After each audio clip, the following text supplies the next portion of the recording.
Look at our queen. Isn't she special?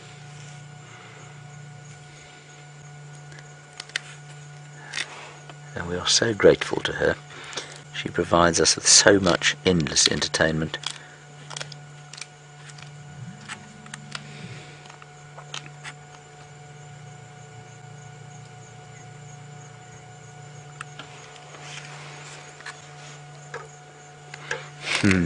Isabella, you're a very, very observant young 8-year-old, and you say, why do they curl their tails like that? Well, interestingly, you know, what happens... Sorry, 1 second, everyone, I'm just taking the radio down. What happens is that's just kind of a resting position, and you see the white on the bottom there, Isabella? That little white bit there is almost like a surrender flag. Now, you can ask your mum and dad what a surrender flag is, but basically it means that that tail is used to say to all the birds around here, I'm not trying to eat you, so please don't make a noise and let everything else know that I'm here. And that's what happens. So that's why I think the tail is curled up like that.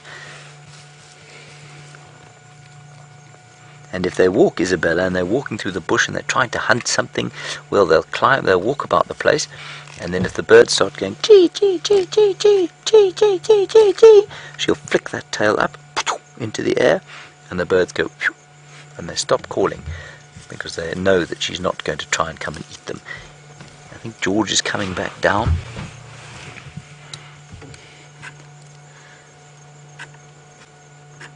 She's chuffing. She's making a chuffing noise. She's going. Choo, choo.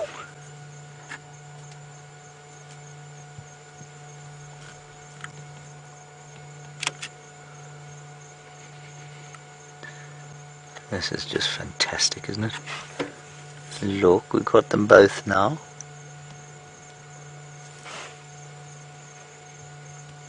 Big fat belly. Look how fat he is.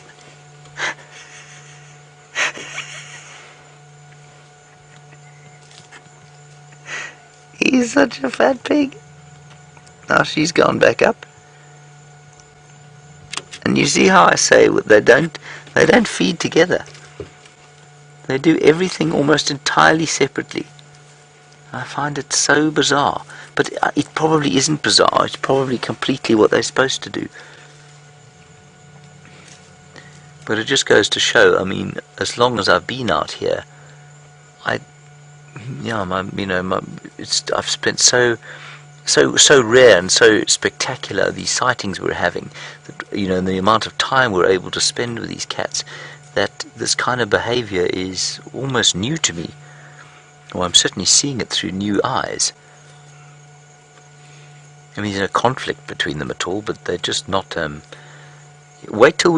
Wait till those Nkahuma cubs start knocking about the place, and you'll notice the unbelievable difference between the way they behave and the way these leopards behave. Look at him. He still wants more.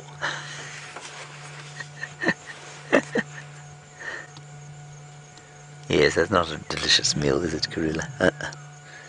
Nah.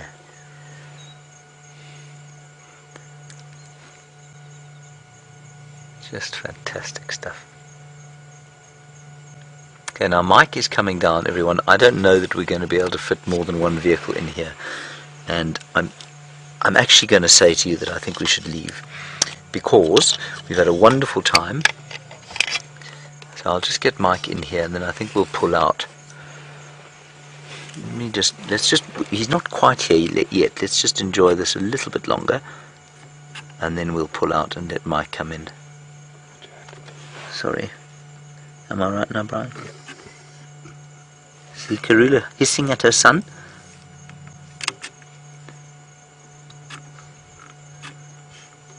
Look at that. Go ahead.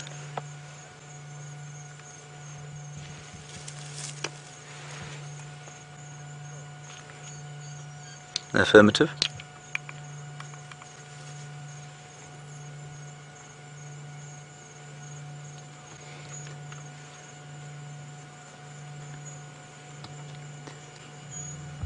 Mike is making his way in here. Susie apparently was coming, but I don't know where she is.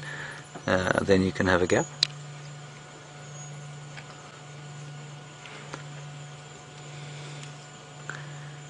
Copy. I'm going to make my way out of the sighting now. Mike's just arrived. I don't know that there's actually going to be space for more than one in here.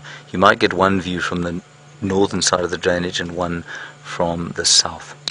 Everybody, while I organize this, let's go across to a very special friend just returned from leave, and then we'll come and say goodbye to the cubs before we move out. Special friend Jamie Patterson. Good afternoon and welcome to a slightly delayed part of our sunset safari. For those of you who are joining us for the first time, my name is Jamie. For those of you who are regular viewers, I am back from leave and very happy to be taking you all out on safari once again and to be reunited with VM, of course, who is on camera this afternoon. Now, I apologize for my tardiness, although apparently you've been having a marvelous time with James and Karula and her two wonderful cubs. I'm so excited to see them once again, just to see how much they've grown. I got lumped with doing the shopping for all of the miscreants in camp, which is why I'm terribly late. You shouldn't try and do shopping in Hoedspruit the last day of the month, because that's when everybody gets paid and that's when everybody goes shopping. It means that the queues are quite extensive. And then the avocados went flying everywhere. It was like an avalanche. No, avalanche. Connor didn't think that was funny at all. Kirsty did though. I thought it was pretty hilarious. And we're starting off with some dwarf mongoose who are heading home. Because it feels as though, as I'm driving along, while I've been gone, winter has really thoroughly, well and truly, hit home. And already the evening chill is starting to set in. And the dwarf mongoose are scurrying back to their bolt holes. Of course, they've all disappeared. Let's rephrase that. The dwarf mongoose have scurried back to their bolt holes. They heard of my imminent arrival and have promptly disappeared. Oh well. There's hornbills. Oh, that's okay. Thanks, Viam. Viam says it's okay. There's hornbills there for us. And as most of you know, very common to see dwarf mongoose and these yellow-billed hornbills together.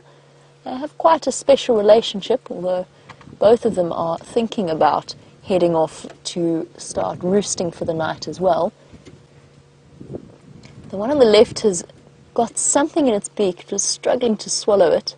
Well, I think it's managed now. All right, hornbills. Starting off our afternoon.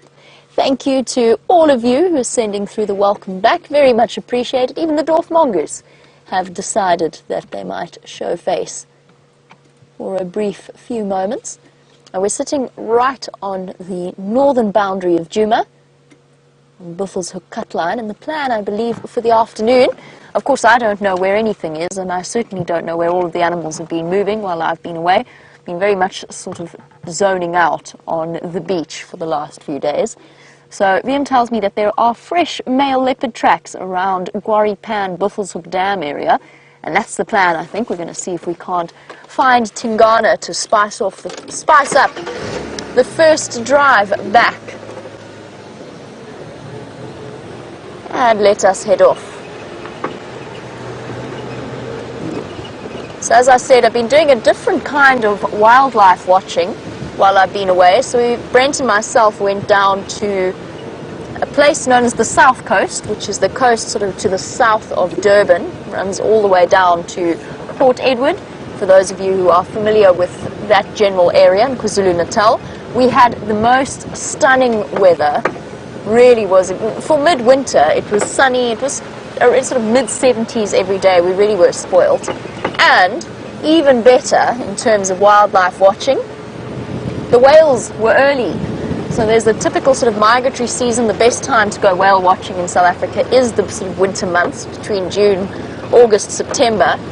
But we weren't really expecting to see whales that far north. And we got fortunate enough in that there were a few eager ones that had set off on their routes a little bit earlier.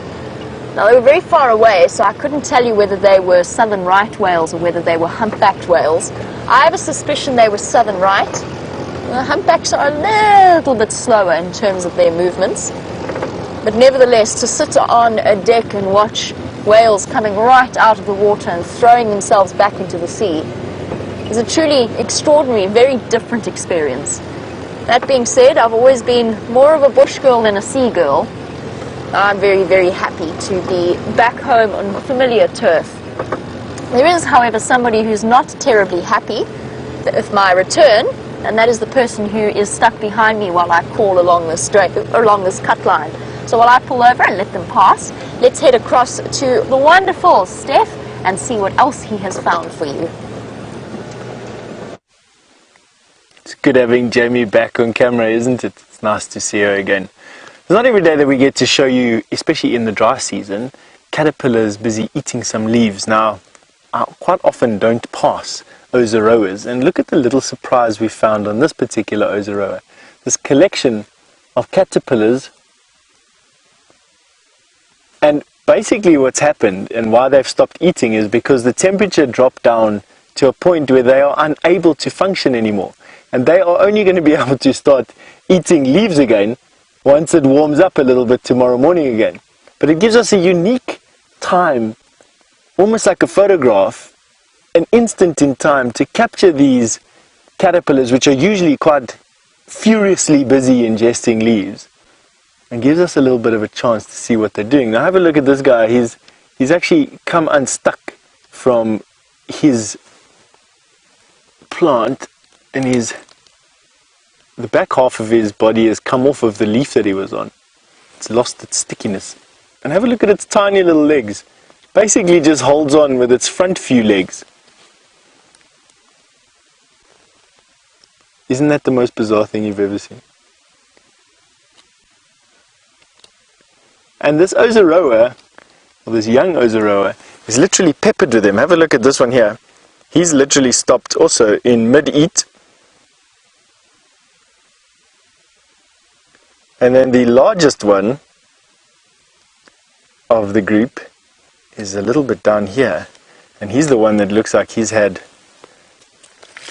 all the leaves to himself. Also, just stopped in mid-mouthful, really. Have a look at that. A funny little caterpillar. Quite difficult to get the focus. Bear with us. Zooming in here on such a tiny little thing. There we go. Quite difficult to identify exactly what this particular caterpillar is, either a moth or a butterfly. I'm not too sure which one it is. It looks almost big enough to pupate. Now yes, it is quite late in the season. We don't usually see caterpillars at this time of the year that are out in the open like this, and they are taking a big chance. Could quite very well get cold enough tonight to actually freeze them to death. Luckily, that being cold-blooded animals, they've got quite a wide temperature tolerance, and they should be able to weather the storm tonight. I don't think there's a cold front on the way, or it's going to be particularly chilly tonight. Hopefully they get what they need in terms of leaves in the next couple of days to pupate. That would shelter them a little bit, and then coming out as adults to mate, lay some eggs, all before the next chilly fronts come in, blowing out of the South Atlantic and from the South Pole. Isn't that nice?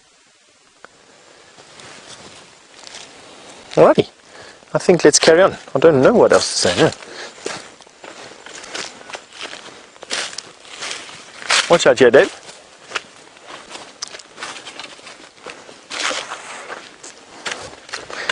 Now we're still just meandering along. We're basically making our way back to camp. It's starting to get a little bit dark. We're probably about 3 or 4 miles away from camp, so we've got a bit of a march going on. But we've decided to utilize this area, as you can see down here. It's basically a landscape, an open parkland type landscape with these thickets of trees, and it's in these little thickets that we're finding all these gems that we're showing you today. The grasshoppers, these worms that we've got now. And we've been quite lucky of late to find centipede eaters. It's a type of snake. Have a look at this weird growth form. This is an apple leaf that's been damaged young and now is grown up to be a perfect rubbing post. And you can actually see where animals have come and rubbed their bellies against this. This looks like a pasting of some sort.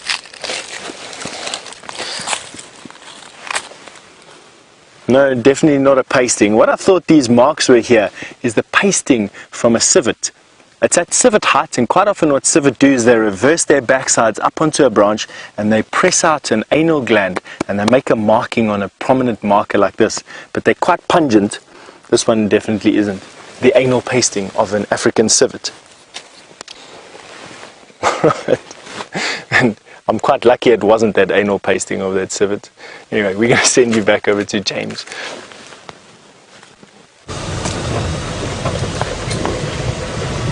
Well, everybody, we've left the cubbies in the company of Mike from Cheetah Plains.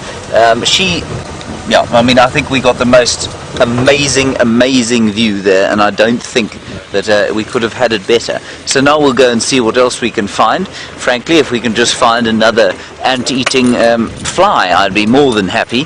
What an incredible way to spend a Thursday afternoon. What we're going to do now is head off towards Buffels Hook Dam and see if we can see anything there. And who knows, it's been a lovely warm winter's day, so I'm sure there have been elephants and buffalo around that have wanted to have a bit of a drink, so maybe they'll still be there. Maybe the wild dogs will pitch up. Such has been our luck. Oh, Jamie's on her way there, so we won't go there then. We'll go somewhere else. I know where we'll go. We'll go way up to the north. We'll go towards Sydney's dam then, because we've got full signal there. I think Jamie will have dodgy signal if she goes there, so we'll go towards Sydney's dam and see if we can't find a very large herd of elephants or something there. Marvellous idea. Well, who knows what we'll find on the way. It is one day I will know that I've arrived at a place of a spiritual zen, if you like, when I can feel like I feel now after a drive of looking at combretum bushes and silver cluster leaf trees. And if I feel this same sense of elation that I feel now, I'll know I've arrived at a state of complete peace and enlightenment. Don't you think, Brian? Yes, because sometimes it doesn't feel like that. Right, let's go across to Jamie, who is also seeking enlightenment, this time at Buffels Hook Dam. Oh, enlightenment. No pressure there. But we are almost at Buffels Hook Dam. Apparently we stole poor James's route plan. But let us see what we can find around here. I'm sort of hoping that Tingana might be in the area, the dominant male leopard of these parts. I haven't seen him in a considerable period of time.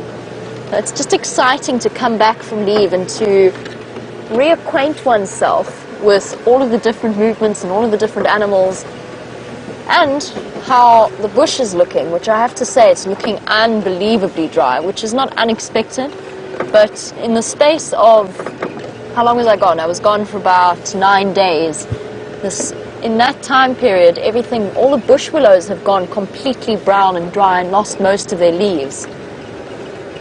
It's amazing how quickly the change happens. Plus it's freezing cold already.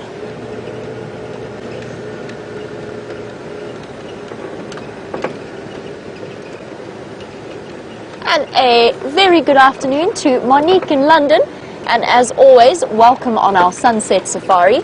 You were wondering if I'm planning on going to the hyena den or a little bit later. That's a very good question, and the reason it's such a good question is because I hear, while I've been away, the hyenas appear to have moved. Sorry, I was just keeping a close eye on this hippo. Shame, she got a bit of a fright as we came through. And you can see why. Sorry, Monique, I'll get back to you in 1 second. You can see why she's a bit nervous. She's got a not tiny calf with her, but a calf that's a couple of months old. And now, having a look at Buffels Hook Dam, they haven't really got much in the way of a safe haven. There's a lot more mud showing than there was when I left.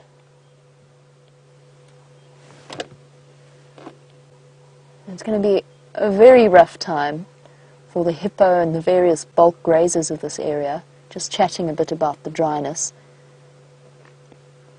And the hippo, I think, probably have it the hardest. We were discussing it earlier while we were waiting for the flight to Hoedspruit, and the fact that we're going to see more and more scenes like this. It's going to be very difficult for all of us to witness. And hopefully most of them will be able to move. Luckily, I suppose, there's no fences, so they can move. It's just enormous distances until they get to the next permanent water source. And if I had to guess, I would say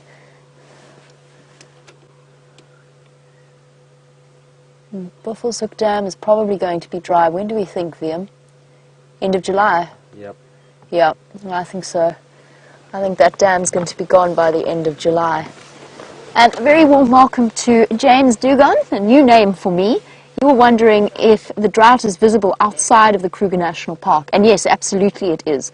So where I've just come from, the Natal area of South Africa, and particularly the coastline, it gets an enormous amount of rain, and everything's usually incredibly green almost year-round, pretty much. And you can see even when in wintertime, which is their dry season, same as ours, you've still got the rivers flowing through and meeting the sea. And when I went back to a place that I grew up visiting as a child, where the lagoon used to flow into the sea, and it was pretty much a constant ever-flowing. You had to wade across it at any time of the year to get to the other side of the beach. And this year it wasn't even anywhere near the sea. So it absolutely is visible, and it's probably most visible for the people who are in agriculture and those sorts of professions. So for the animals of the Kruger National Park, dealing with this situation is going to be difficult, and a lot of them will, or quite a few of them will die as a result. But at least it's part of a natural. They've got no fences. They've got 4 million hectares worth of unfenced wilderness area to move about in. But for people whose livelihood depends on farms and farming, and the smaller reserves without water supplies, life is going to get incredibly tough. And sites like this are going to become more and more common. Oh. Little baby yawn. Just caught the end there of the young hippo opening its mouth up. Now, generally when hippo do that, it's not because they're tired, it's because they feel threatened in some way. It's all right, girl. I'm not going to do anything. It's okay. All right. We're going to leave. Not because she's going to do anything to us, but just because clearly our presence here at the moment, with them feeling so under pressure, it's just making them feel more and more uncomfortable. And the longer I sit here and the longer I talk about them, the more she feels as though our focus is on her rather than on the dam itself. She doesn't know any better. So we'll move off. We'll let her be, because she does have a little baby with her. We don't need to add any additional pressure more than the one that she's already under. It's all right, girl. We'll head off. Fortunately, we now have the dual carriageway at Buffelshoek Dam. Well, I was going to take the furthest one, but the furthest one looks a bit shaky. So while I go and look for the last tracks of Tingana and think about Monique's question about the hyena den, let's go back across to James, see what he's found for you. I thought we'd come and share sunset with you. To be honest, there's very few things as pleasurable for me as being on foot at sunset or at sunrise in the Kruger National Park. It really is just such a, I don't know, there are two different feelings that get generated for me as well. Sunrises are always full of anticipation, a type of a feeling that there's something around the next corner, and that there's, you know, the day is just so nice and fresh. And then evenings like we've got at the moment, they're just sort of this sense of calm and peace, a finality to the days, whatever activities you had that day. It's just nice to sit and appreciate. So a few of us in actual fact have the privilege of being able to watch sunrises and sunsets. I think it is one of those great miracles and gifts that are given to us. We need to appreciate, just like rainbows, I suppose, and clearless nights where we can see the Milky Way above us. I don't know, Northern Lights, wherever you are in the day. or in the world I should say, stop and appreciate a sunrise and a sunset. Now we've got a bit of a thing happening over here. Now I'm busy having a look. You can actually see at the base of this marula, this is a marula tree, is a bunch of its seeds. And they are spread roughly in a semicircle just around this side of the tree. Those are the marula pips. The fruit of the marula would have been around that, probably to about double its size. And inside this pip is a seed. And inside that seed is a lot of oil. Now, oil is a type of fat, and fat is a very rare commodity out here in the bush. Not much has fat, and not much is able to give you fat. The trees knows this, and encase their seed in this very woody, hard shell. But it has a cap, and it needs a cap so that the baby marula tree can push out through that cap. Wouldn't be able to force its way through that woody outer covering. It's just too hard. So the marula provides its youngster with a cap. And that cap has been exploited by a squirrel. And squirrels are well known to larder their seeds. And I think what we found here is a squirrel larder. I know James was sharing with you a couple of days ago that he hasn't seen a squirrel larder, and I think I've found one. And let me show you where I think it is. I think this squirrel is burying its larder inside here. And what it's doing is it's then fetching its stash of seeds, and it's sitting here, and it's then eating the seed and spitting out the seed here on the floor. And that's why we're finding all these marula seeds around just the base of this tree. I think we found ourselves a squirrel larder. Definitely something that we're going to be seizing.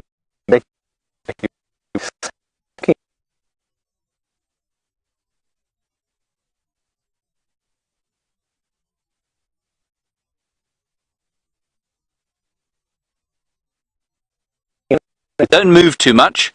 Hang on, let me just change a setting here. Okay, I've got it on my 1000-person setting. Ready? And 1, 2, 3. Oh, you all look wonderful. Well done. You look very beautiful, all of you. Excellent job. Now, we're not too close to Sydney's... Well, we are quite close to Sydney's Dam. We're not there yet. We just thought we'd quickly stop and have a look at the sun, which is very pretty. And you can see the winter dust there, turning it 1,000 different shades of orange and yellow and gold and copper and ginger and peach and apricot and turquoise. No, not the last one. Isn't that beautiful? You can see the corona there, I think. Fantastic. Gee whiz. Do you think that's as pretty as Karula's cubs? Pretty close. It's pretty close. Pretty close. Of course, without that star, that is the sun, life as we know it, Karula and her cubs, the combretum trees, the silver cluster leaves, and indeed Brian and me, and all of you, we wouldn't be around. Stunning. Go ahead.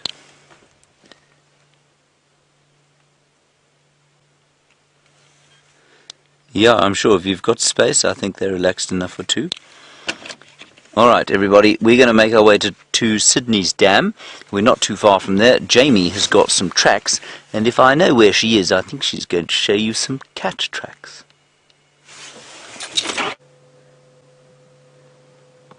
Apparently James has read my mind, because that's exactly what I'm going to do. Apart from just looking at the dryness of the vegetation and how much things have changed, we found our job, or at least we found the track, slightly sooner than we expected to. So Tingana's been from a walk from where the tracks were first found up near the eastern boundary of this reserve, or of Djuma, the boundary with Torchwood. So his tracks are over here. Unfortunately, somebody has driven over them. I'm going to hop out quickly just to show you, because it's not all that clear and the light is slowly disappearing. But he was very much on a marking mission, and I'll explain what I mean by that in a moment. Let me just jump out to show you exactly what it is we're looking at. That's, of course, provided I can untangle myself. I am now profoundly rusty in terms of the way in which things work. There we go. We'll get there eventually. Alright, so these are the tracks of the leopard that we're trying to find, and hopefully as it starts to get cooler, this is the perfect time to be out looking for a leopard. His paw prints are here. Do I know it's Tingana, by the way? Probably not exactly, but it's most likely him, the dominant male of this area. This is his back pad here. The sand is incredibly soft. Now I know when I arrived, there's his toes here, the wind was howling, which means that in the soft, soft sand, these tracks could actually be fresher than they look. Even though their outline isn't terribly clear, the wind might just have obscured them. So this is his back track, front foot, back foot, and I said that he's on a marking mission. What I mean by that is he is marking his territory through urine spraying, urine scenting. We know that because he's doing what male leopards do, or female leopards actually when they do that. They love to walk along a road, as all predators do. It's quiet, it's easy, they don't have to worry about grass or branches or anything like that getting in their face. But then they go off to the side and they go and they spray on a bush or a tree or whatever it is that they happen to find. They spray their urine backwards. So he's done that and he's cut off the road and then back onto the road again. The difficulty, of course, comes with the fact that the tracks are, well, they have been driven over because I've been traveling along in the direction that the tracks are going, which is behind us, and I didn't see them right up until this point. But I think that might mean his general direction, if we pick it, looks as though he's heading towards Buffelshoek Hook cut line or towards the dam. He might just have been a little bit early, or he might have gone and had a quick break. So what we're going to do is we're going to loop the area and come back and approach from the north and just double check that he hasn't popped out anywhere there. Let's go see what we can find.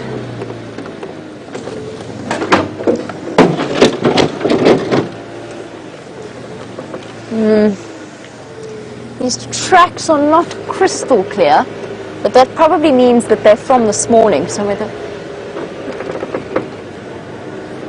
they may not be the freshest. They were from this morning most likely.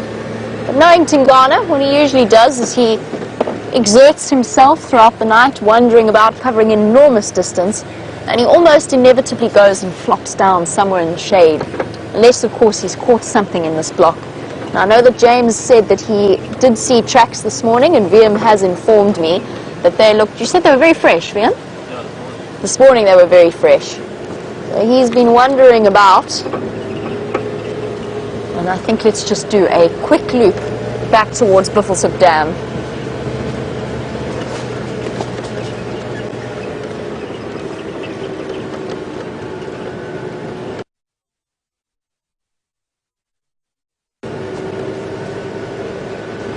And a very warm welcome to Ellie, who's been watching for a relatively short period of time, and in fact we haven't met before.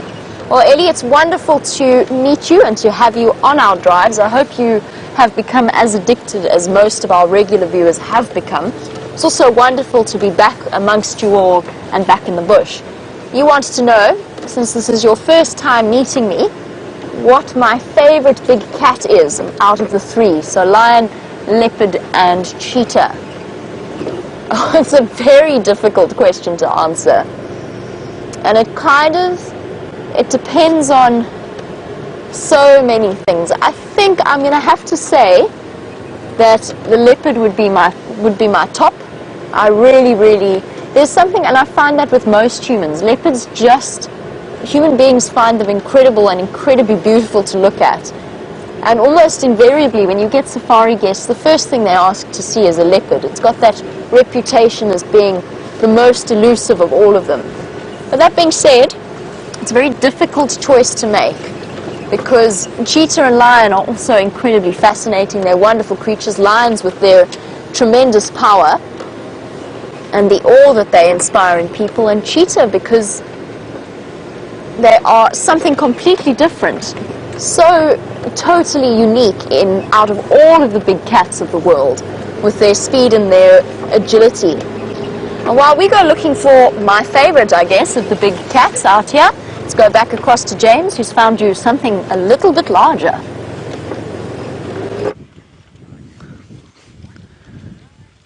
This is an enormous herd of elephants, everyone. I wonder if it isn't the same one that we watched this morning.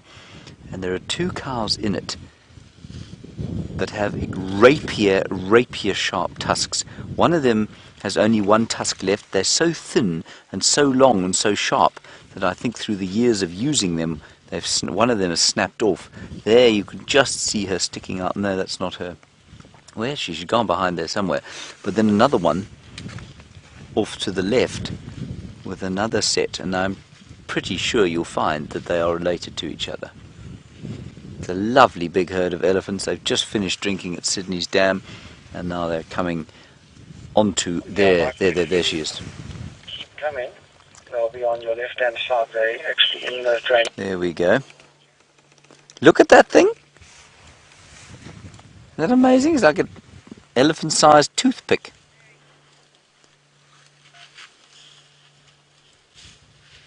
There's a nice perspective there. You can see the car in the background. You see the size of them there. And somebody was asking this morning about the smell of elephants, what they smell like, and we can smell them now. And I described it, it was yesterday evening, wasn't it, actually? I described it as sort of leather mixed with honey. Yeah, and I stand by that. It really is quite a strong smell now of all of these elephants walking past. And I think that's quite a good way of describing it.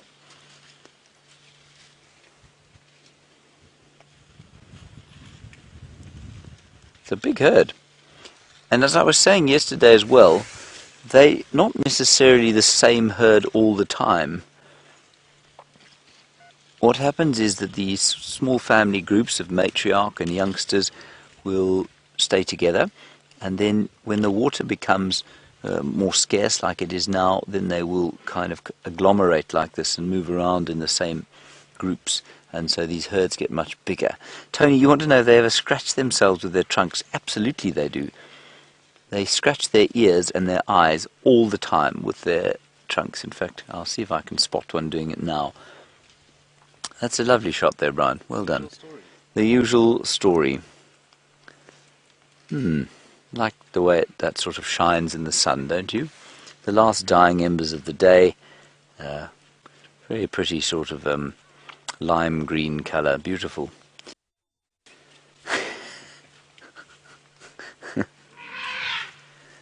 You can hear one of them shouting behind. And often that terrifying sound is made by smaller, young animals that actually pose no threat. Let's see if we can find one scratching its ear or its eye. And Tony, they are used so much like hands. You use your hands to pick things up, to scratch, to indicate your emotions, to, beat people off if you have to. And they do exactly the same things with their trunks. You must think of it as a hand that smells, basically.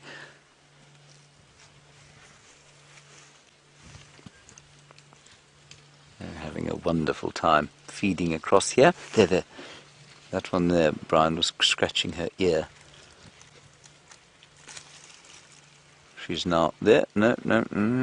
She's not scratching her ear anymore. Her ear is sufficiently unitchied. There's her little baby coming up behind. I think there are probably 30 or 40 elephants here, and more coming. So we'll just sit right here, I think. And these are the older cows in the group. She's in pretty fine fettle, I think. Isn't her talking? That's wonderful.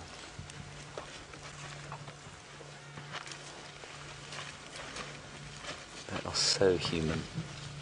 I find in so many ways, the way they behave, the way they move sometimes, the way the bulls, when they're young, play with each other and horse about, young females taking on the role of adult females, sort of quite young.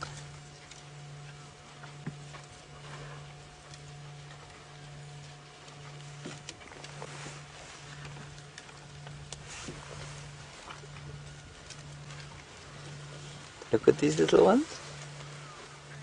All coming through here. It's the most beautiful sighting. See if you can count them, everyone. I'd love to know how many you thought there were. I don't even know where to begin.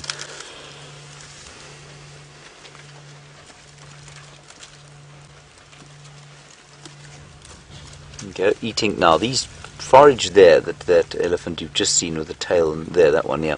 That is a red thorn tree, and they've maintained their leaves.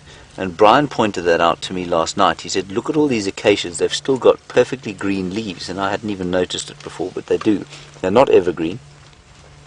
They might be semi-deciduous, but they've still got their green leaves on them, and they're not being eaten at the moment. But you can see this tree has been eaten many times by elephants, and I think you'll find that that's late winter forage. Lots of tannin in acacia leaves. Look, look, look, look! Pushing over a tree there on the left-hand side. She's just pushed over a knobthorn tree. Now, best you eat that. Don't just push it over. You can see she's lactating heavily. The inside of her right shoulder there, that's milk that's leaking out. So she's obviously got a young calf.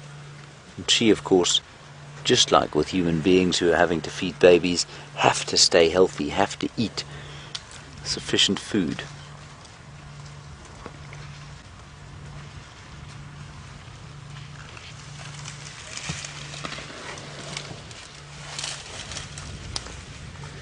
And there we go. I think that's a knobthorn. Is that a knobthorn, Brian? Mitch, you want to know if they fight with each other over water? Yes, that is a knobthorn. You can see it's been macerated many times. They don't really fight, you know. They will chase other animals off at waterholes. So they chase buffalo, they chase hippo, they chase impala. I've never seen them fighting with each other over water, though. That's quite interesting. It's a really good question. I haven't thought about it. But I've never seen them chase each other. And yesterday we had that amazing sighting of the one herd joining the other. And the little ones almost took the lead as they walked towards the water, and they joined up with the little ones of the other herd. And it was amazing to see. It was like they were so excited to see unfamiliar faces, unfamiliar elephant faces, and they were just overjoyed by it. Little ones like the one you're looking at now. So sweet.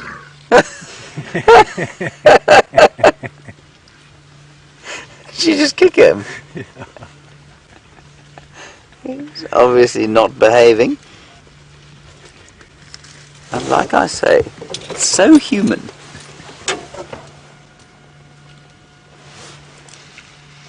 So human, because the discipline meted out on them is often quite severe, but it's constant. They're being mentored and told what to do all the time, these little things.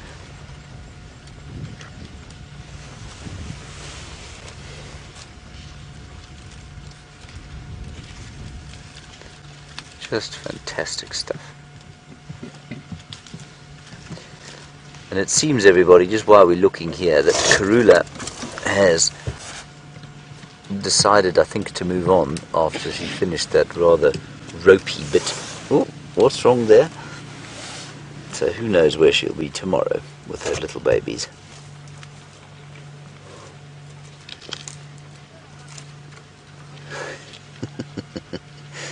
Now this is the young bulls now bringing up the back of the herd, with one cow there shepherding them. They're being told to behave themselves or they're going to get a kick, like that one did, or thrashing with the trunk.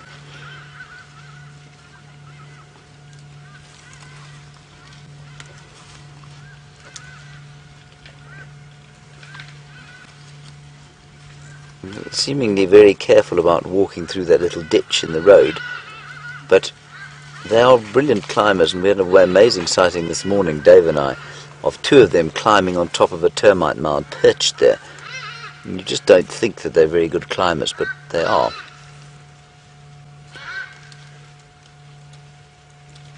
She didn't like those birds, you know that. He's watching the birds and watching us. Those are hardy-dars, everyone.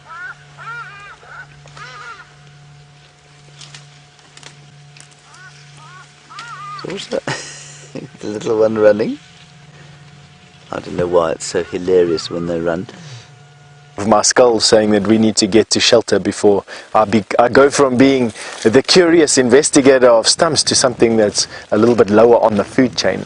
And just because of that, I just want to say thank you very much for joining us for this afternoon's bushwalk. It's been such a pleasure as always. Thank you for all your comments, thank you for all your questions, and above all, thank you very much for your support. I'll see you on walk again at some point. And from myself and Dave, we just want to say thank you and goodbye. This is what it is. I'm just going to move a little bit forward. I didn't move forward earlier because I'm trying to identify that red ant-eating fly. I think I've got close. I'll show you a picture shortly. Let's just enjoy these elephants first, because they are infinitely more attractive than a fly. I'm going to stop here and you can super zoom them. Now they all seem to or that someone's given the order that they need to move it up a bit and head into the woodland for supper. It's obviously getting cold. Supper, I mean. Kids have had their drink, they've had their bath, supper time, then sleep. And they'll move a little bit during the night, but those little ones will definitely have to have a snooze sometime during the course of the night. Let's pop up here and see if we can get one last view of them. They're heading through some very thick stuff there. And then I'll quickly show you my fly. Hello Jen, you're worried, or you're asking about that big bull elephant with a hole in his ear, and for those of you who haven't met him, I think we've posted on our Facebook page the video of the elephants of this area, and there's a video of him having an interaction with both Scott and with Tara, and he comes up to the vehicle and he touches the vehicle in his left ear. And Jen, you want to know if he's still around. Jen, I haven't seen him for a long time, so no, he is. The last we heard he was in Manyeleti, so he hasn't been around here for a while, but that's not unusual. Do move around quite a lot.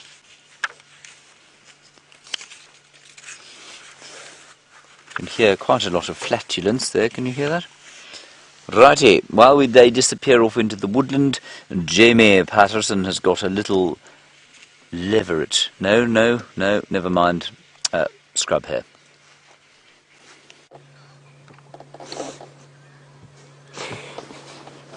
No more leveret, I'm afraid. Our two scrub hares that were out feeding and actually relatively relaxed for this time of day. Most of you know that when we shine the spotlight on them, they sit still and we can have a good long look at them. But it's not often that we get to see them in, if not quite broad daylight, then certainly the sort of half light of the evening. They're gone completely. They've disappeared right off back into the block. So what we were looking at, for those of you who are unfamiliar, was something known as a scrub hare. I would show you a picture, but unfortunately I don't have anything with me apart from myself and my earpiece and a bottle of water. Such was the rush in terms of jumping onto the vehicle this afternoon. Okay, well, since we haven't managed to show you a scrub hare, let's try and show you a leopard before the evening is over. I'm sure he's in this block somewhere off to my left. His tracks haven't come out, as far as I can tell. Liam and I were just discussing about the fact that it most likely is Tingana, just because of the fact that he was marking his territorial boundaries. This is one of his regularly used routes. That being said, it could also be Djuma. So Djuma is the mystery male leopard that I have yet to see. He spent a lot of time in this area, and Brent spent a considerable period of time habituating him and getting him used to the presence of vehicles moving around him, and he's still not quite there. So if it is Djuma and he has just started, he is at that age where he's looking for a way to establish himself and a place to establish himself. If it is Djuma, then he probably watched us drive past, because he's very, very skittish, very uncomfortable with the presence of vehicles.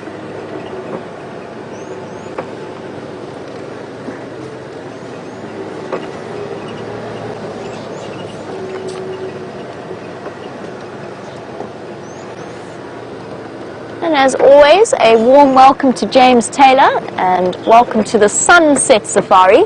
You were wondering about, on the subject of Sorry, James. Let's hold on 1 second, if you don't mind, before I get to your question, because there's a leopard track going the wrong way. Now, why might that be? Did he come for a drink? He hasn't gone back. Where has it gone now? I promise you I saw it. Oh, there it is there. Here we go. Well done, VM. Well, that's sort of going in the opposite direction of where I thought he would be going. So maybe he's been coming down for a drink and then back to a kill. That's not fresh though. That's not nearly as fresh as the tracks we were looking at earlier. The plot thickens. It's entirely possible that he's harboring a kill in here. So the tracks have gone the opposite direction, but into the same place that the other tracks were coming from.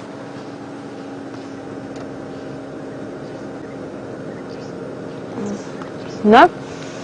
Okay. Let's do one more loop. Maybe he will help us out by moving around and maybe by alerting the other animals out here to his presence, and we can follow alarm calls.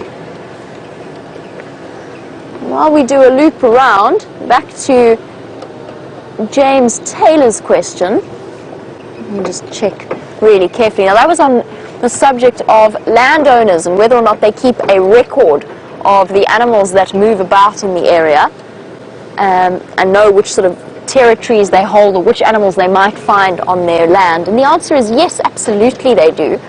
They become very, very familiar with the different animals, some more than others, of course, those that spend the most amount of time. But they'll also follow what's the Panthera data that we receive, which gives us a record of all of the sightings of the different animals in the different areas. So the lions, the leopards. The landowners actually have a very solid grasp of where the different animals are moving about within their properties and within neighboring properties. Because of course part of the agreements in terms of being a landowner is that if you can drive on, or if you own some property, you'll be able to drive on another landowner's property in return for the sort of vice versa right. So in return for the ability for them to be able to drive on your property. So they're very much up to date with the movements of the different animals. And again, of course, different landowners more so than others. One more check around Buffelshoek Dam. This time approaching from the other side. And then we'll do another loop.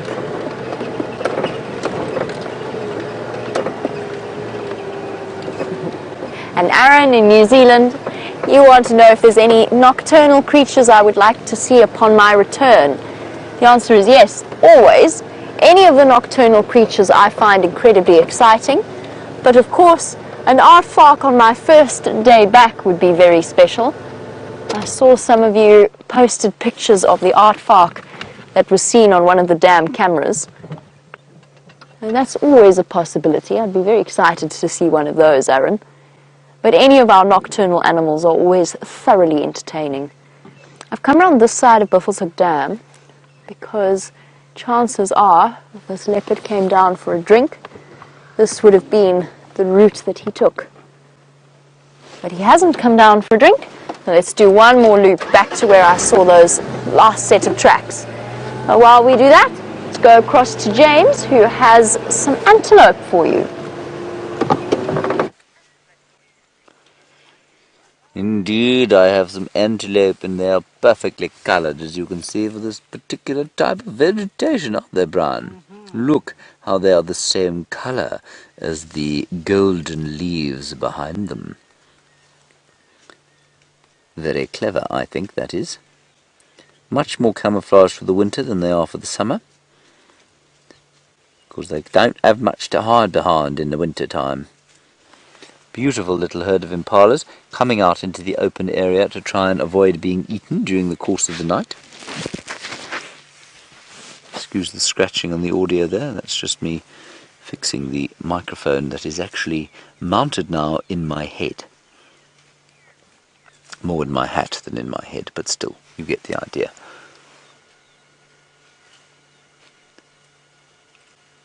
Just listen again, listen to the rustling of the wind.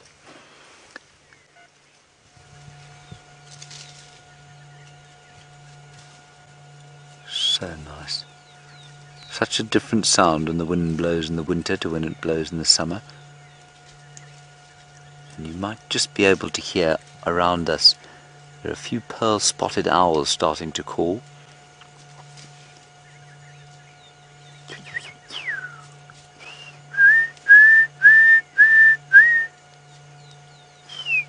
And there are also lots of drongos that are attempting to copy them, mimic them. I think drongos are particularly poor mimics. I had a friend at school who was totally tone deaf, and I'm reminded of him when I hear drongos trying to imitate pearl-spotted owls. Now you see these impalas, which would graze if they could, are now forced to eat the leaves off the trees. They can browse, they're pretty adaptable that way. But if they can, they'd rather eat grass.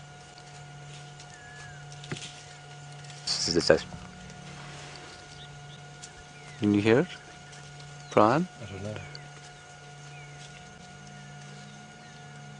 I can hear it in the background. Okay, let's move on from here.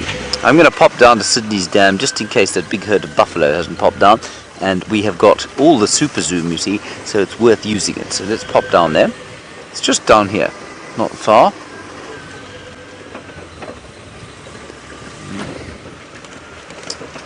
And we'll see if there is a herd of beefies. And as we go, you can see the western horizon layered with the embers of the day. Do you see the embers, Brian? I see that the camera is self-leveling itself.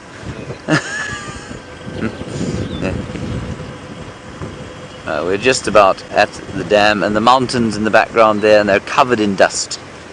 Absolutely covered in dust from the wind, because the slightest breeze now in the winter time will blow up the dust, and it makes those sunsets so very, very special. Isn't that nice?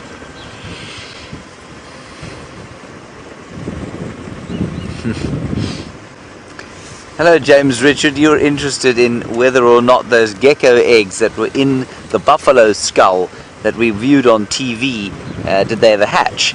I don't know, James. For those of you who didn't watch the TV show, what we had was we picked up a buffalo skull in the bush, stuck the microscope down into the cranium, and we found 2 gecko eggs, and in fact the gecko. Then, during a very windy night, the skull fell off the shelf, and the adult gecko disappeared. I don't know where he went, or she went, left the eggs there. Now, they're not known for their parental care, so I'm still hoping those little eggs are going to hatch. But I decided rather than take the skull home, we'd put it in a warm place, sort of safe-ish, out when we took the tent down. So, James, I haven't been back to look. But it's on quarantine clearings, and if you remind me tomorrow morning, we'll go and have a look and see if the eggs are still there. Here is the dam.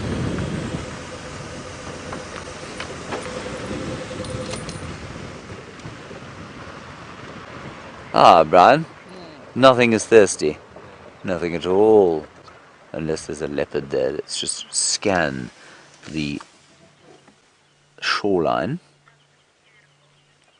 Very pretty yellow colours. There are some Egyptian geese. Ah, papow.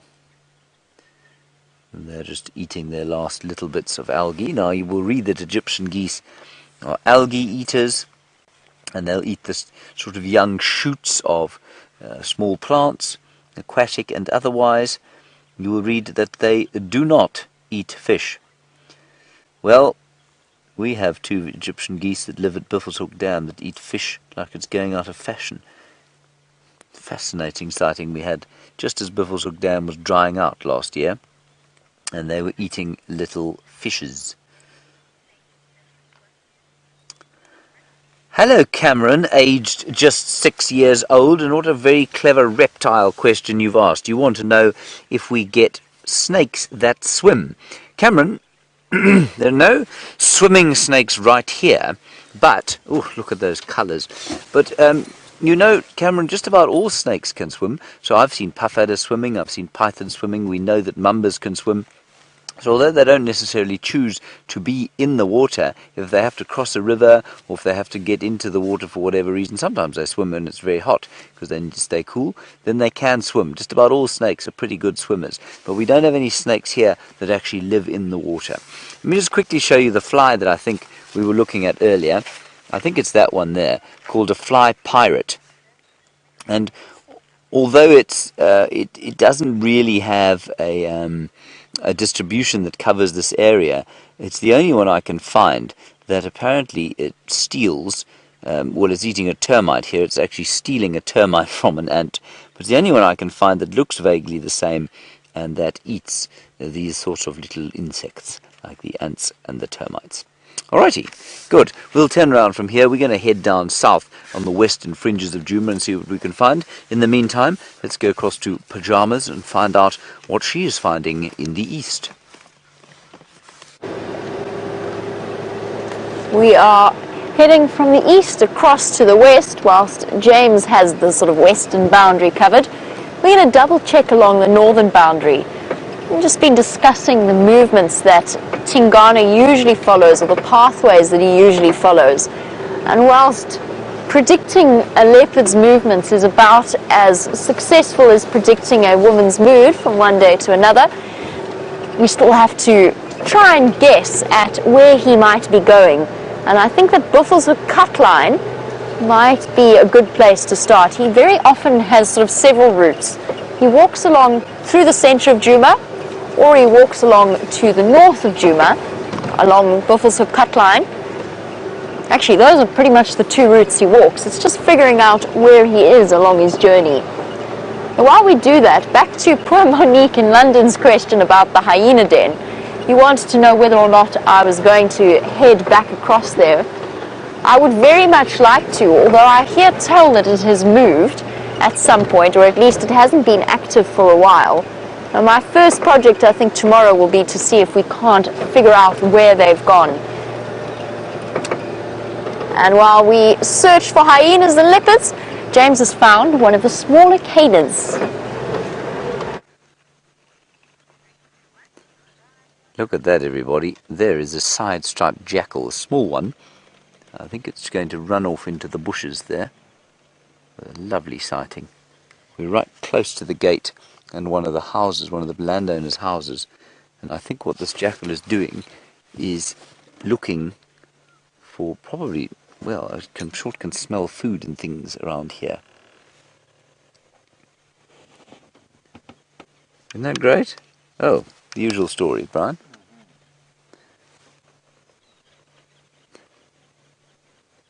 I'm going to try and go backwards a little bit. We might lose picture. We're right there, Brian. Can you see anything? Let me just turn around here.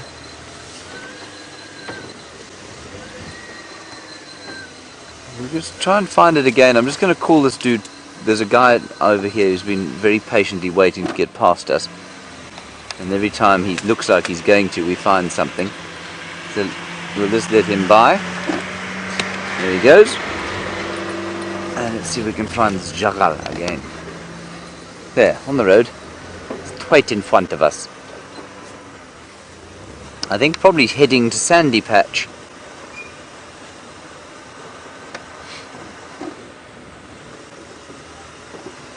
Hello, James Richard. Very shameful that I cannot answer your question. Well, I can to one extent. You say, is there a Shangaan word for jackal? Yes, there is. I don't know what it is, though, which is appalling. I'm pretty sure I've heard it, but I couldn't tell you what it was. And is it the same for side stripe and blackback? No, I'm sure there are two different ones. There certainly would have been. Whether there still are or not, I don't know. Yeah, it's gone off into Sydney's dam. I will find out, James. I will find out from Herbert what a side-striped jackal is in Shitsonga or Shangaan. It's actually very shameful indeed that I don't know what that is. A domestic dog is Dana, Try and say that. Dana. Very nice, Brian. Beautiful. I think there is something at the dam there. We haven't got very far from where we last saw you, everyone. There's some hippo cavorting about there. Let's just see if we can see them. We'll quickly zoom in. Zoom. Pop. There you can see the hippo. I saw them leaping up and down in that kind of larval lake, it looks like.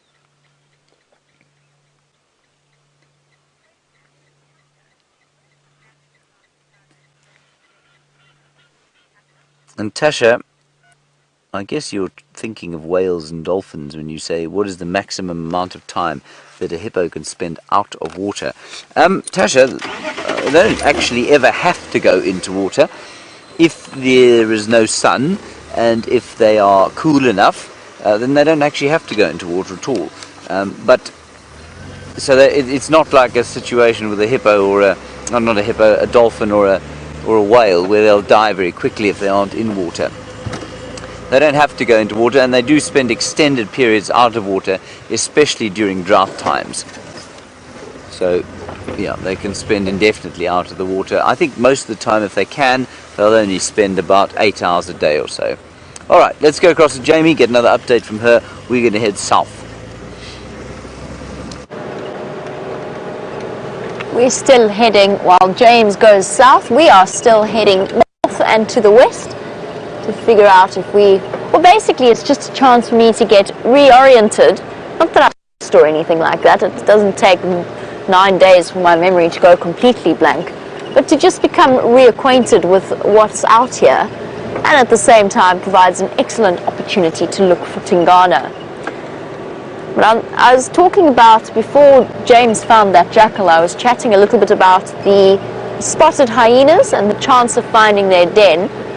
I said that I sort of zone out whenever I'm on leave, but I do keep up to date every now and again with your wonderful screenshots and such things on Facebook and other social media platforms. So I did get to see that our hyena with the brand new cubs, that you got to see both of them come out of the den site, the tiny little brown fuzzballs.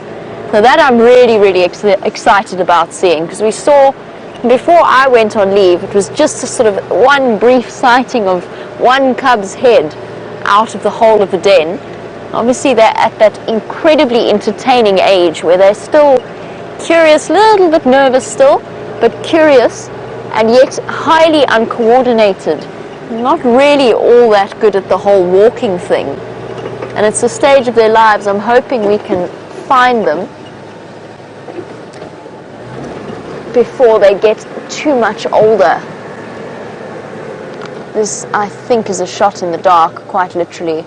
There was a bush baby in here, but it has very much disappeared. I was hoping it would start jumping a bit closer, but it's, I think, just jumped further away. And of course, back to Aaron's question, all of our nocturnal animals are exciting, and midwinter is the perfect time.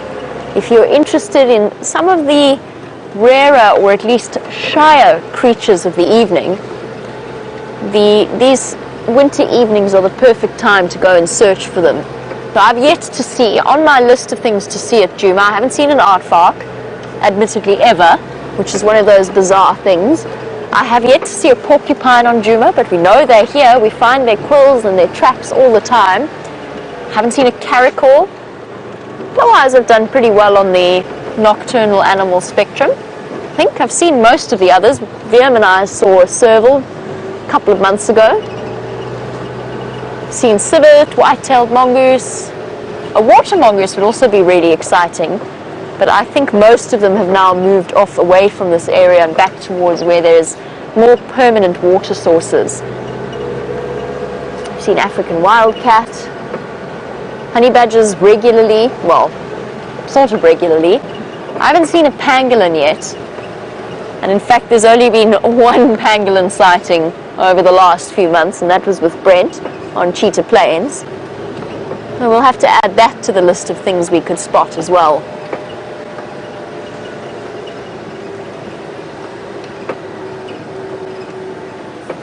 And then there's the usual standard of nocturnal lions and leopards wandering about as evening falls. So, on that, we are back to Buffelshoek Dam, or at Buffelshoek Dam, just in case Tingana's decided now that it's cool enough, now that darkness is falling, might be time to go wandering about. Nearly got lost there for a second. It's also different. Oopsie. Here we go.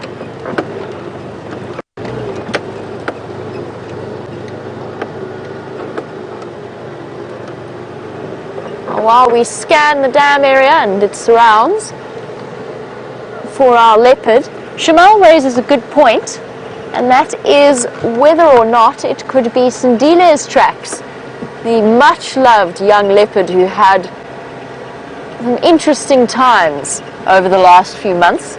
So Sindile, for those of you who, just to give you a brief summary, is probably one of the most famous leopards in the world.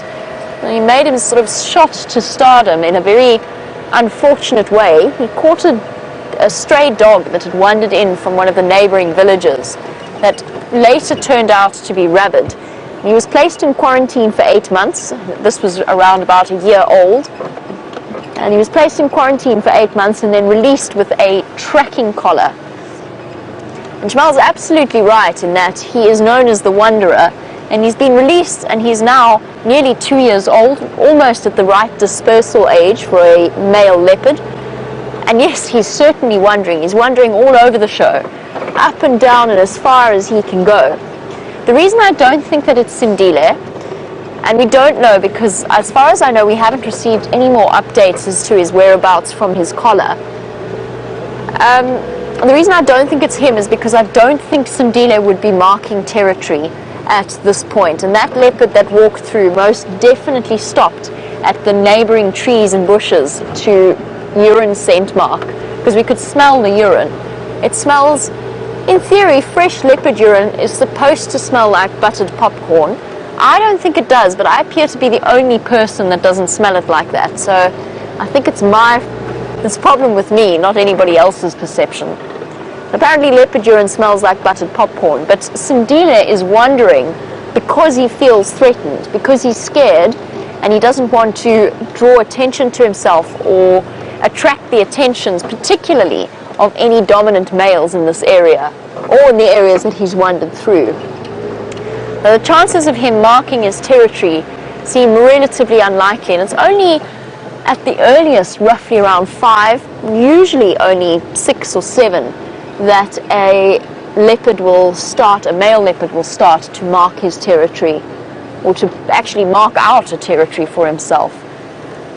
It also is the same reason, kind of in reverse, why I don't think it's Mvula. I don't think it's Mvula. I think he's so old now, or at least at that age. He's not old, but he's at that age where he no longer, again, wants to draw attention to himself. We will go and investigate and see if we can't solve the mystery of our leopard track once and for all before the end of the sunset safari. Let us find out what James's plans are. Oh. I thought we'd spotted something fascinating. Well, we have for the daytime, but it's a kudu, a whole herd of kudus through there, which unfortunately we can't look at because it is nighttime. And we don't look at the diurnal animals at night, which I think Jamie explained to you. That's just because it hurts their eyes, we think, a bit more than it does the nocturnal ones.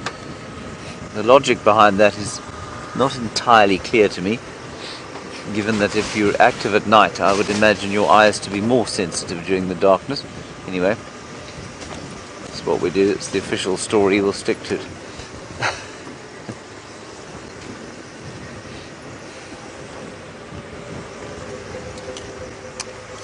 Now, Shannon in Ohio, you want to know what animals we see more in the winter time than in the summertime. You mean at night time, I'm assuming, Shannon.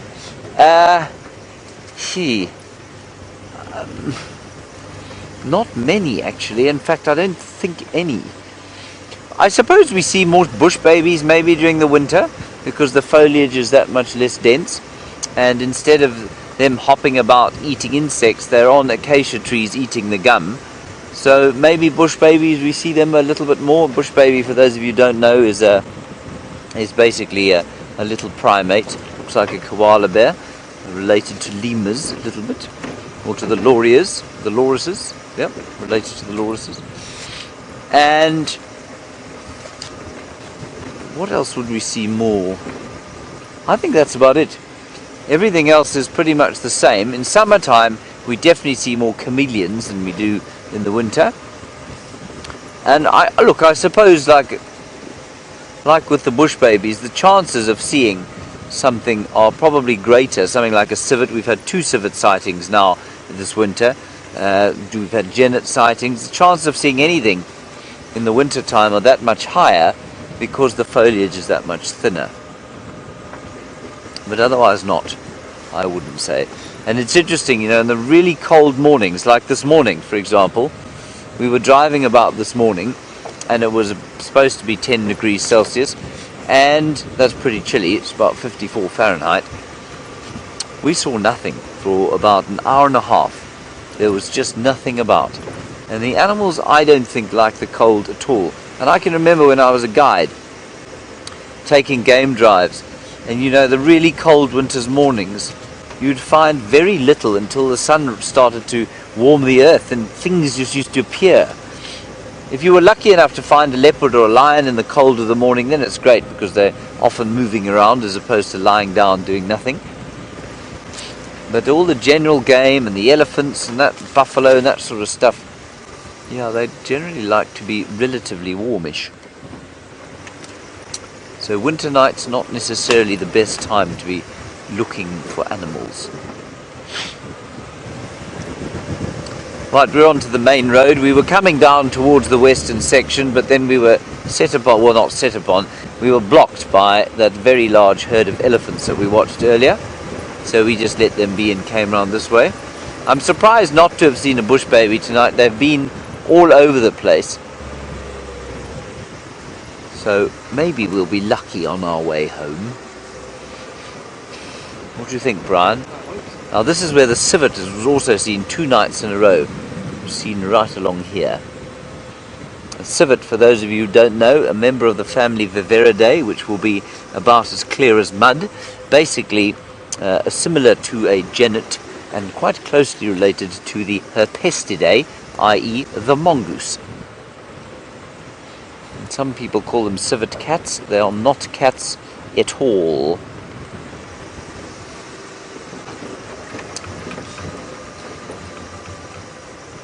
We must find out from Byron how his trip to Londolozi went.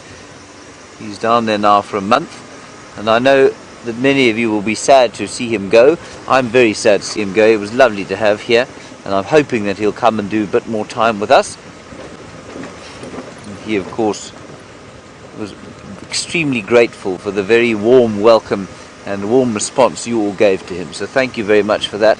I must say it must make a huge difference when people come in here and they're new and nervous and they don't really know what to expect, and you all are so very kind to them.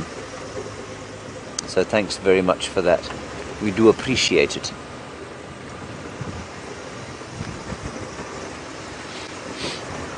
Now Jamie is black screen, so I suspect that might be the last that you see of her tonight. She will be back obviously with us tomorrow. I'm just wondering, Kirsten, is that school drive going to be publicly aired? It is, isn't it? So if you feel like something different, everybody, tomorrow at 11 o'clock our time, so you can work that out whatever time you are, we're going to do just a 45-minute quick drive. You won't be able to ask questions because it's going to be for the school kids.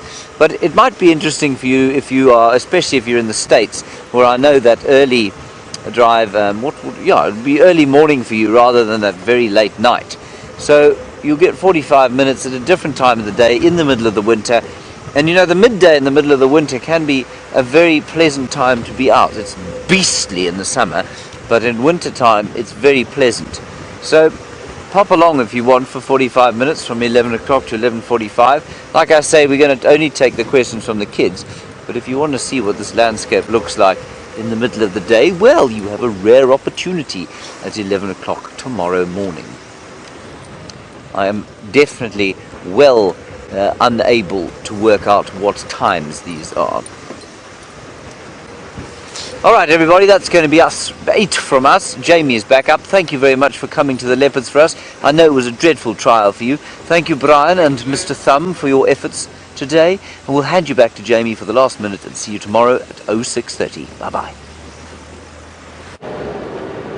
I've only been back a few hours and already I seem to have had a somewhat detrimental effect on poor old Wendy here.